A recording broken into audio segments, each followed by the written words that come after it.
Good evening team members. So நான் audio போடுறது நேற்றே போடுறேன்னு சொல்லிட்டு வெயிட் பண்ணதுக்கான மிகப்பெரிய முக்கியமான ரீசன் இதுதான். 2 days பேக் இன்ஃபர்மேஷன் கொடுத்து ஆடியோ போடாமல் இருந்ததுக்கான மெயின் ரீசன் இதுதான். ஸோ கிடைச்சதும் இதை ஃபஸ்ட்டு ஷேர் பண்ணுவோம். ஆடியோ என்ன நம்ம ரெகுலராக எப்பயும் போடுறதான், எல்லாம் நல்லபடியாக போயிட்டுருக்கு. சீக்கிரம் முடிச்சிடும், சீக்கிரம் ஓப்பன் ஆகிடும், ரைட். பட் இதுதானே அப்டேஷன்.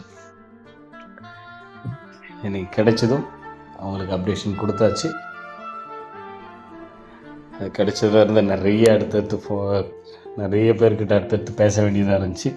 நிறைய விஷயங்கள் பேசிகிட்டு இருந்தாலும் கொஞ்சம் நான் நிறைய பிளான் பண்ணி வச்சுருந்தேன் இன்றைக்கி பேசுகிறதுக்கு. பட் கண்டினியூவாக பேச முடியாது. நம்ம நாளை மறுநாள் டீட்டெயிலாக பேசலாம். ஸோ நாம் எல்லோரும் வெயிட் பண்ணதும் இந்த பிரேக்குக்கான மிகப்பெரிய ரீசனுமான ப்ரைவேட் லிமிடெட் எஸ்பிஓக்கு அப்ரூவல் கிடச்சிடுச்சு. எஸ்பிஓ ப்ரைவேட் லிமிடெட் கம்பெனியாக மாறிடுச்சு இன்னையிலேருந்து. நேற்றுலேருந்து. இன்றைக்கி 15th 16th மாறிடுச்சு. ஓகே, February 15th நேற்று கிடச்சிருந்தா இன்னும் பெட்டராக இருந்திருக்குமே சார். எஸ்பிஓட ஓப்பனிங் டேட்டும் இதுவும் ஒரே டைமில் மேட்ச் ஆகிருக்குமே. நம்ம கையில் எதுவும் இல்லை, சரியா? ஓகே, ஆனிவர்சரி, பர்த்டே அதெல்லாம் செலிப்ரேட் பண்ணுற அளவுக்கு இங்கே என்ன பண்ணிட்டோம்? 6th ஆனிவர்சரியா?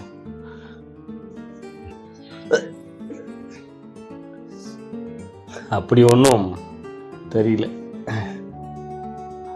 இது வரைக்கும் முழுசாக 6 month கண்டினியூவாக ரன் ஆகலை எஸ்பிஓ, ரைட். ஃபஸ்ட்டு இதெல்லாம் முடிப்போம், அப்புறமா கொண்டாடலாம், ரைட். இந்த பர்த்டே கொண்டாடுறது, செலிப்ரேட் பண்ணுறது, அப்ரூவல் கிடச்சிருச்சின்னு சொல்லிட்டு பயங்கரமாக கொண்டாடுறது, அதெல்லாம் அப்புறம். ஓகே, ஃபஸ்ட்டு நம்ம செய்ய வேண்டிய வேலைகள் நிறைய இருக்குது.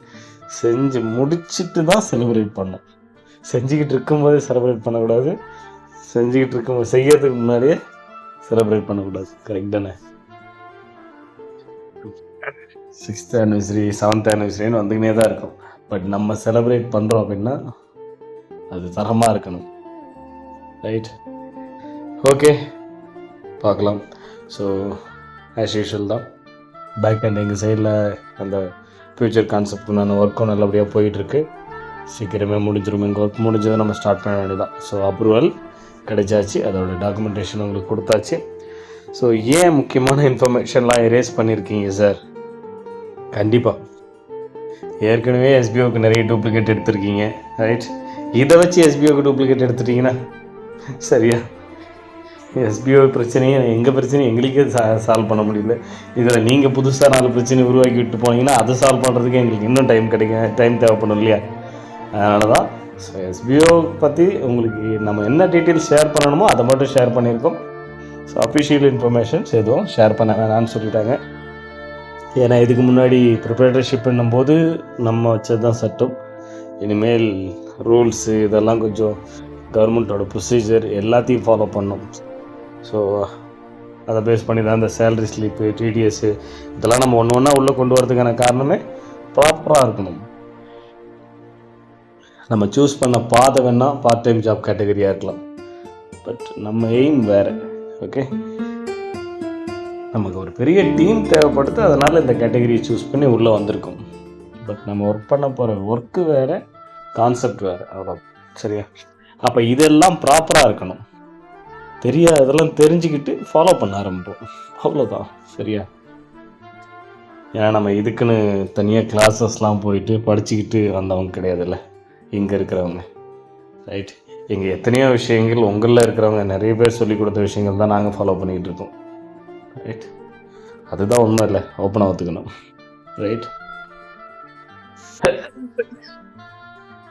ஓகே, வேறு இந்த ஆன்லைன் கிளாஸஸ் அவங்க ஏதோ ஒரு சேனல் வச்சுருந்தாங்களா, அது பிளாக் ஆகிடுச்சோம். ஸோ உங்களுக்கு நம்ம வெப்சைட்லேயே ஆன்லைன் கோர்சஸ் பேஜில் அவங்களுடைய வாட்ஸ்அப் சேனலோட லிங்க் இருக்குது. அதில் எல்லோரும் மறக்காமல் போய் ஜாயின் பண்ணிவிடுங்க. யாரெல்லாம் அப்ளை பண்ணியிருக்கீங்களோ ஆன்லைன் கோர்ஸுக்கு அவங்களாம் அதில் ஜாயின் பண்ணி வச்சுக்கோங்க. அங்கேருந்து இன்ஃபர்மேஷன்ஸ் மார்ச் மந்த்லேருந்து கொடுக்க ஆரம்பிச்சிருவாங்கன்னு சொல்லியிருக்காங்க. ஸோ நீங்கள் அதை பயன்படுத்திக்கலாம்.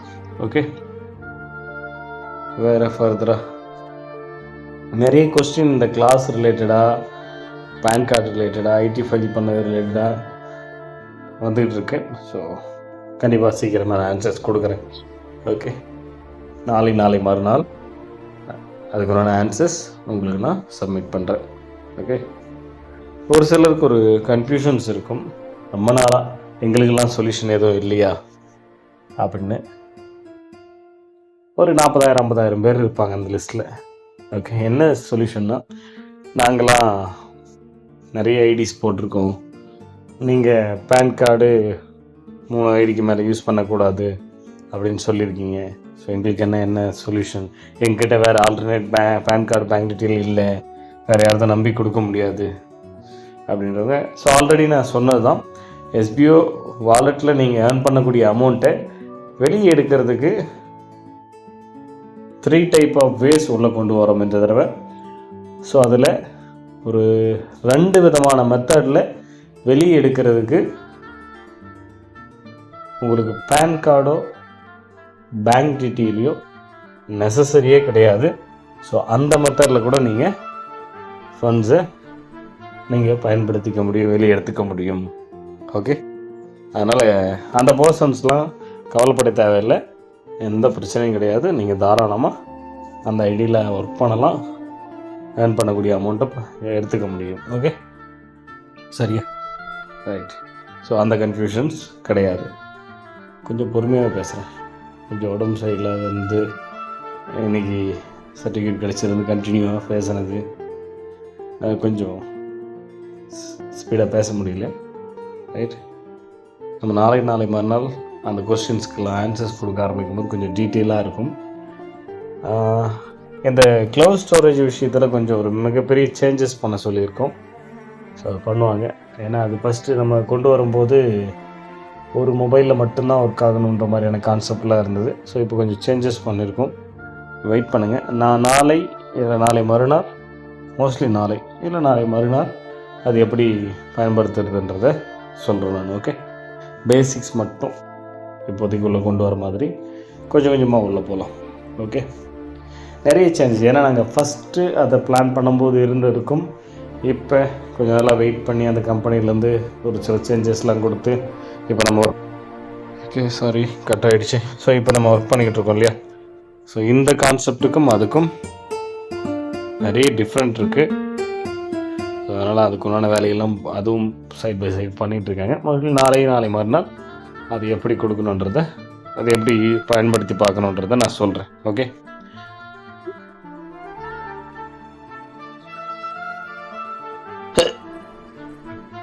ரைட். வேறு என்ன இருக்கு? அவ்வளோ ஏன்னா ஒரு 2 or 3 டேஸில் உள்ள ஒரு அனௌன்ஸ்மெண்ட் கொடுக்குறேன்.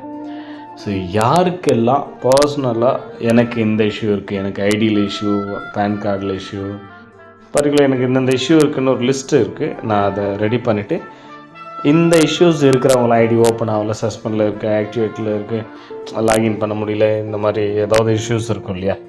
ஸோ பேசிக்கான எரர்ஸ் இது நிறைய பேர் இல்லை, பட் நிறைய ஒரு குரூப்புக்கு 2 பேர் 3 பேர்னு எனக்கு அந்த இஷ்யூ இந்த இஷ்யூன்னு இருக்குது இல்லையா?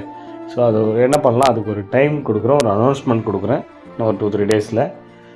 நீங்கள் என்ன பண்ணுங்கள், அதை ஃபுல்லாக நான் சொல்கிற மெத்தடில் சப்மிட் பண்ணுங்கள். அது ஒரு 5 days டைம் எடுத்து பக்காவாக கிளியர் பண்ணி விட்ருவோம். ஸோ அந்த 5 daysக்குள்ளே உங்களுடைய அந்த இன்ஃபர்மேஷன் நான் சொல்கிற மெத்தடில் கொண்டு வந்து சேர்த்துட்டிங்கன்னா கம்பல்சரி சால்வ் ஆகிடும். அதோட முடிஞ்சுது. மறுபடியும் அந்த 5 daysக்கு அப்புறம் எஸ்பிஓவில் எனக்கு பழைய இஷ்யூ, அந்த இஷ்யூ இருக்குது, இந்த இஷ்யூ இருக்குலாம் கிடையாது. இப்போ அதை எப்போ ஸ்டார்ட் பண்ண போகிறோம், அந்த 5 days எப்போ அப்படிங்கிறது இன்னும் ஒரு 2-3 டேஸ்க்கு அப்புறமே சொல்கிறேன். அப்போ ஒரு 5 days கண்டினியூவாக இந்த ஒர்க்கை பார்க்கலாம். ஓகே, ஸோ அதோடு முடிஞ்சது. ஸோ ஒவ்வொரு தடவையும் சார் அந்த இஷ்யூ இன்னும் அப்படியே இருக்குது சார், இந்த இஷ்யூ இன்னும் அப்படியே இருக்குது சார்ன்றீங்க. எத்தனை பேர்னு எடுத்து பார்த்தா 10 பேர் 20 பேர் தான். அவங்களுக்கெல்லாம் மறுபடியும் ஒரு சான்ஸ் கொடுக்கலாம். நிறைய ஏதாவது சான்ஸ் கொடுக்குறது, மறுபடியும் ஒரு சான்ஸ் கொடுக்கலாம். ஓகே, யாருக்கு என்ன இஷ்யூ இருக்கோ அந்த ஒரு 5 days ஃபுல்லாக உள்ளே கொண்டு வரும். எல்லாருமே சரி பண்ணி வச்சுங்க. ஏன்னா மறுபடியும் இப்போ நம்ம புது கான்செப்ட் போகும்போது இதையெல்லாம் பார்த்துட்டு உட்காந்துட்ருக்கவே முடியாது, கண்டிப்பாக உட்காந்துட்ருக்க முடியாது. ஓகே, ஸோ அப்போ நம்ம டோட்டலாக வேறு ஒர்க் பண்ண போகிறோம், இன்னும் பிஸியாக போகிறோம். ஸோ அப்போ கரெக்டாக ஃபாலோ பண்ணுறதுன்றது ரொம்ப கஷ்டம். ஓகே, அதனால் கொஞ்சம் கரெக்டாக இன்ஸ்ட்ரக்ஷனை ஃபாலோ பண்ணிக்கங்க. வேறு நிறைய பேருடைய பயம் ஓரளவுக்கு இன்னைக்கு போயிருக்குன்னு நினைக்கிறேன். ஓப்பன் ஆகுமா ஆகாதா, வெயிட் லிமிடெட் கிடைக்குமா கிடைக்காதா, இவங்களுக்கெல்லாம் கிடைக்காதுங்க. அது எப்படிங்க கிடைக்கும், இந்த பேர் எப்படிங்க கிடைக்கும், அந்த பேர் எப்படி கிடைக்கும், நான்லாம் எவ்வளோ எக்ஸ்பீரியன்ஸு அப்படின்னு சொல்லிக்கிட்டு இருந்த எத்தனையோ பேருக்கெல்லாம் மேலே இருக்கிற டாக்குமெண்ட் தான் பதில்னு நினைக்கிறேன். கண்ணாடி பார்த்து நீங்களே உங்கள் மூஞ்சில் குத்திக்கிங்க. ரைட், நிறைய டைம் கிடைக்குது உங்களுக்கு, நிறைய பேச தெரியுது. எனக்கு பேச தெரியுன்றதை வச்சு மட்டுமே பேசக்கூடாதுல்ல. இதுதான் நம்ம லைஃப்னு உட்காந்து இறங்கி நாங்கள் செஞ்சுக்கிட்டு இருக்கோம். அப்போ நாங்கள் எவ்வளோ யோசிப்போம், நாங்கள் எவ்வளோ செய்வோம். அப்ரூவல் கொடுக்க மாட்டேன்றாங்கன்னா அவங்க நார்மலாக ஒரு கம்பெனியாக பார்க்குறாங்க. பட் நம்ம உட்காந்து இது எவ்வளோ நல்லா பயன்படுத்துகிறோம், இதனால் இதில் எவ்வளோ யூசர்ஸ் இருக்காங்க, இதில் வேறு என்னென்ன அப்ரூவல் நம்ம வாங்கி வச்சுருக்கோம், அதுக்கெல்லாம் SBO கிடைச்சிது, இதுக்கு மட்டும் கொடுக்க மாட்டேன்னு ஏன் சொல்கிறீங்க? இந்த மாதிரிலாம் லாயரை வச்சு லீகலாக மூவ் பண்ண மாட்டோமா, ரைட், ஹியரிங் அட்டன் பண்ண மாட்டோமா, நிறைய இருக்குது. சரியா, எல்லாத்துக்கும் ப்ரொசீஜர் ஃபாலோ பண்ணணும், கொஞ்சம் வெயிட் பண்ணி போகணும், குறுக்கு வழி ஃபாலோ பண்ணக்கூடாது. ஓகேவா, கரெக்டாக ப்ரொசீஜர் ஃபாலோ பண்ணி வெயிட் பண்ணி அதுக்கு ப்ராப்பரான ஆன்சர்ஸ் கொடுத்தோம்னா நமக்கு கிடைக்க வேண்டியது கரெக்டாக கிடைக்கும். SBOவில் எப்பயுமே அது வெயிட் பண்ணணும். SBO மாதிரி தான் நிறைய கவர்மெண்ட் ப்ரொசீஜரும். எல்லாத்துக்கும் ஷார்ட்கட் கண்டுபிடிச்சி ஓட ஆரம்பித்தோம்னா மாட்டிக்கும். சரியா, ப்ராப்பராக பொறுமையாக சொல்கிற இன்ஸ்ட்ரக்ஷனை ஃபாலோ பண்ணி லீகலாக கொண்டு போனோம்னா எந்த பிரச்சனைலாம் இருக்காது. ஓகே, ஆர்கனைசேஷனுக்கு எப்படிங்க ப்ரைவேட் லிமிடெட் கொடுக்க முடியும் அப்படின்னு சொன்ன இடத்துல நம்ம வாங்கியிருக்கோம் அப்படின்னா அதுக்கு உட்காந்து லீகலாக எவ்வளோ அப்ரோச்சஸ் பண்ணியிருப்போம், எவ்வளோ டாக்குமெண்ட் ப்ரொவைட் பண்ணியிருப்போம், என்னென்ன ப்ரூஃப் சப்மிட் பண்ணியிருப்போம், இதெல்லாம் இருக்குல்ல. அப்புறம் எத்தனை வருஷமாக ரன் பண்ணியிருக்கோம்ல. நமக்கு இதுக்கு முன்னாடியே சென்ட்ரல் கவர்மெண்ட் சர்டிஃபிகேட்லாம் நமக்கு கிடச்சிருக்குல்ல SBOக்கு. அப்புறம் அதுவும் கவர்மெண்ட் தான், இதுவும் கவர்மெண்ட் தானே. அது வேறு டிபார்ட்மெண்ட், இது வேறு டிபார்ட்மெண்ட், அவ்வளோதான்.